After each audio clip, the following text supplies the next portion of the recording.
All right, pleasant good morning. John Walk here, Lone Star Christian Sports Network. We're here at TAPSCon 2023 here in Waco, and I'm joined by the athletic director of Ursuline Academy of Dallas, Stefanie Hill. Hi, John. Thank you for having me here. Yeah, it's good. Glad you took time to stop by and visit with us. I didn't, trying to touch on 220 plus schools, not just in TAPS, but SPC and others. I didn't realize that Susan, I saw that Susan had left, but I didn't realize that you had plugged into the role. So this was your second full year as the AD. Correct. Yes, my second year here at Ursuline. Okay. Mm-hmm. And I was just looking at your bio. You've been all over the globe, all over North America, rather. Yes, I grew up in Minnesota, college in Canada, ended up out in San Diego after that, and I was at a private school in San Diego for 12 years prior to coming here to Dallas. So, what has been your biggest challenge as the AD of Ursuline? Oh, I think, the biggest challenge coming out of California, public and private schools are in the same organization. Mm-hmm. It's run a very different way. I think coming in and just seeing all the different organizations that oversee high school sports in the state of Texas, how those, don't always work together the best, but some working on that relationship. I think that dynamic has been tricky from a really high picture, high level thinking. It's just for us as a 6A school, who do we play for competition? We have our TAP schools, obviously, but there's only so many of us 6A, and then we have public schools who won't play us, right. And then the challenge is there. So I think that maybe has been one of the bigger picture challenges that I've looked at. And then just in general, a school like Ursuline that's been around for as long as it has and has a reputation it has, just getting adapted to the community, getting to understand the school better and know how I can best serve that school. Have you found, though, even though that I think every private school deals with in some way, shape, or form the inability to play certain public schools because of some, I'll just say it's some small-mindedness of, it's not like you're going to go and recruit a bunch of kids from a lot of public schools. You've got economics, just there's I think that's the biggest misconception that I struggle with is even when you look at a school like Ursuline, we have hundreds of students apply every year. Our grades are 220. We don't accept everyone into our school, and we have such a high standard for academics. Athletics doesn't even factor into that. So we look at, I know everyone looks at us as this large school who has all these students, and we get who we get. We still don't go out there and recruit these kids. There's not athletic scholarships offered at Ursuline.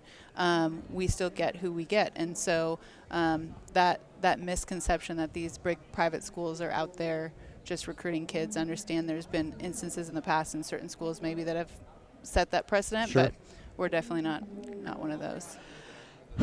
Ursuline had a really good year this year. Girls champion from a Henderson Cup perspective. It's a good year. Thank you. Yeah, we've been working on a lot. I think when I got here, again, 2 years ago, I came into Ursuline wanting to work in an all-girls school. I was at a co-ed school in San Diego, wanting to focus on how we best coach female athletes, with that being the emphasis of female. I think a lot of times what's happened in sport is sport started out as it was for the boys, and then they've added girls' sports, and it's like, well, yeah, you just teach a girl to play basketball the same way you teach a boy to play basketball.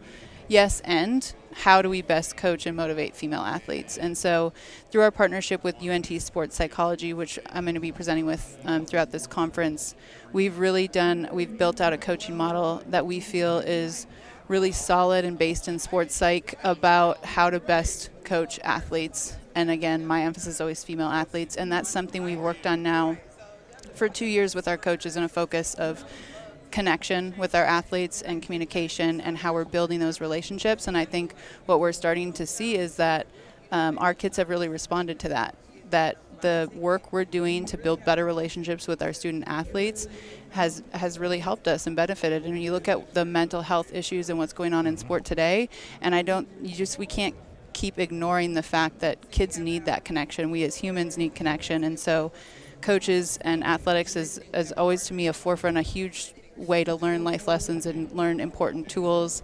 And so our focus has been, how do we connect with our athletes? How do we support them? They've got a lot going on. They're at a highly academic school. It's stressful. They've got a lot of pressure. So how can we be there to help them, to support them, to be the best that they can be? So it's been intentional. My perception of Ursuline has always been you're almost really like an SPC school.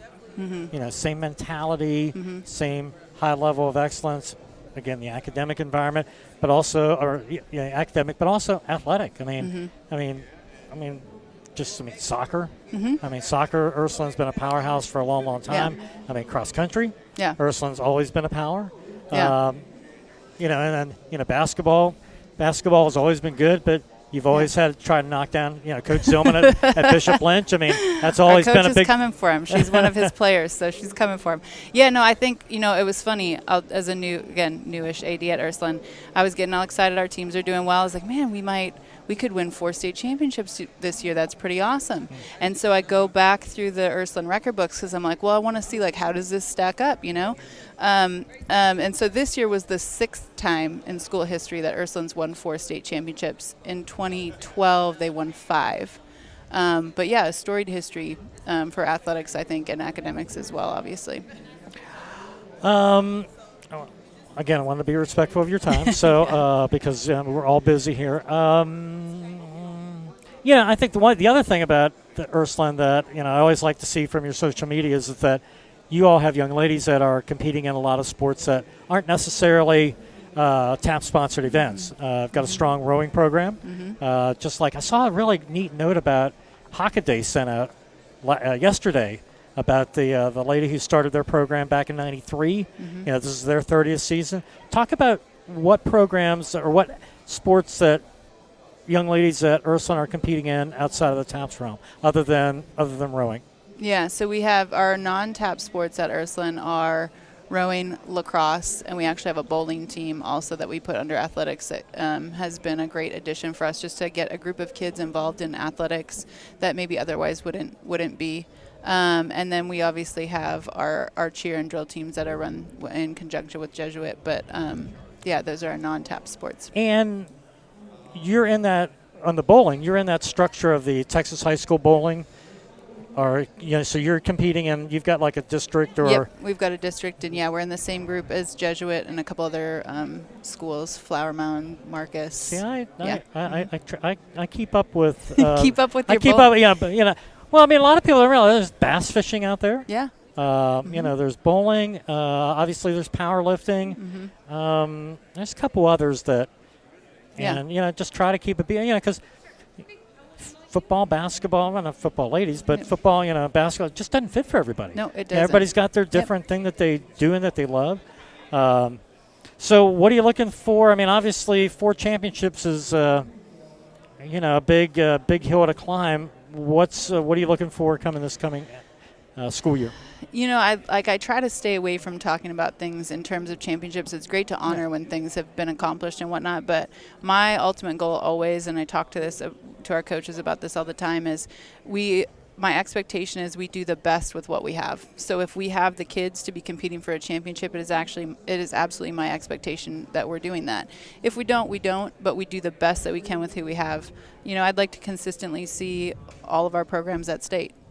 I'm not going to guarantee championships, and depends on the students that we have in the skill level and where we're at, but I want to see consistency amongst all of our programs and everyone competing at the best that they can be for that year. I had a very wise running friend. He's 87, competed at Kona, did Western States, and he once told me, he said, we're all equal if we're doing our best. Mm-hmm. And it's kind of, when you're sharing that, that's kind of what came to my mind, is that if you're doing your best, that's all you can do. Yep. Absolutely. It may not be, you may have a bad day today, but if you're doing your best, that's all that you can expect of that athlete in your program is, did you do your best? Yes. Then the results are what they are. Right. I just think you get down a tricky road of creating almost like a bad culture, and people make bad decisions in a culture where the expectation is we will win state championships every single year. It shouldn't be about that. It should be about the experience and the kids and doing the best that you can do. And if the best that you can do is a state championship every single year, then that's where you should be aiming. Right. But it isn't the whole picture. Is there any more to share on the that sports psychology with the relationship with UNT that you want to share? I just think it's been a fantastic partnership for us to be able to have the resources.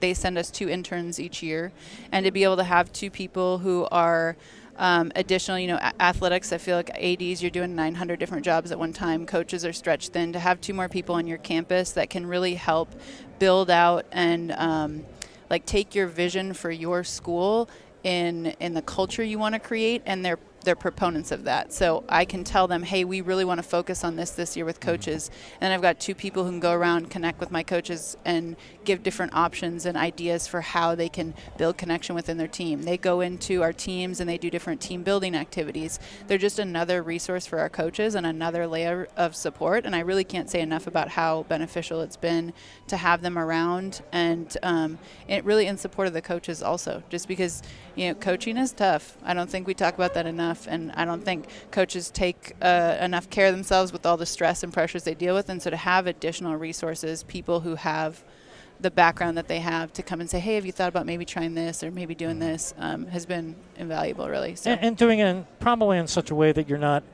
threatening the coach and, hey, I've been doing this wrong, or you're telling me I'm making a mistake, doing it in such a way that it's, can you look at it, do something a little bit differently. Right. Well, it's a growth mindset, and I remember I heard Sherry Cole talk, the basketball coach, and someone asked her, has your philosophy changed over the years?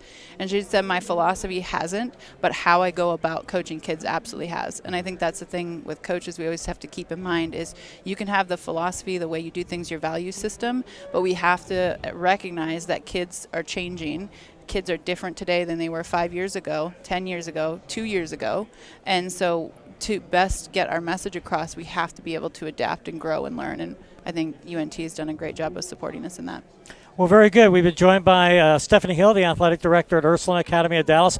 I'm already looking forward to the running Bears at the TAP State Cross Country Meet, where I'm finish line voice. So it's always, I'll be honest with you, I haven't checked.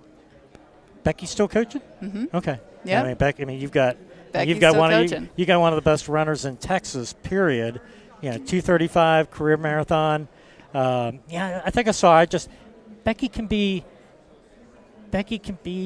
Shy is not the word, but just quiet.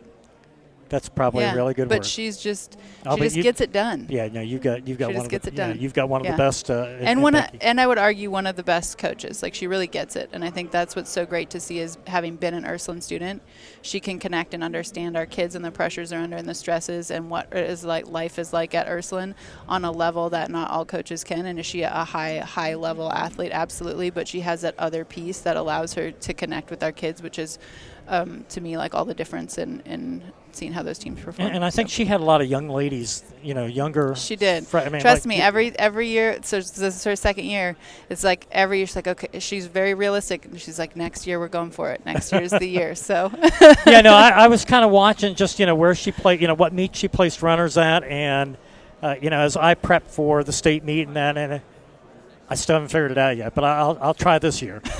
All right, again, Stefanie Hill, AD at Ursuline Academy of Dallas. Thank you so much for your time. Thanks, Jen. Appreciate it.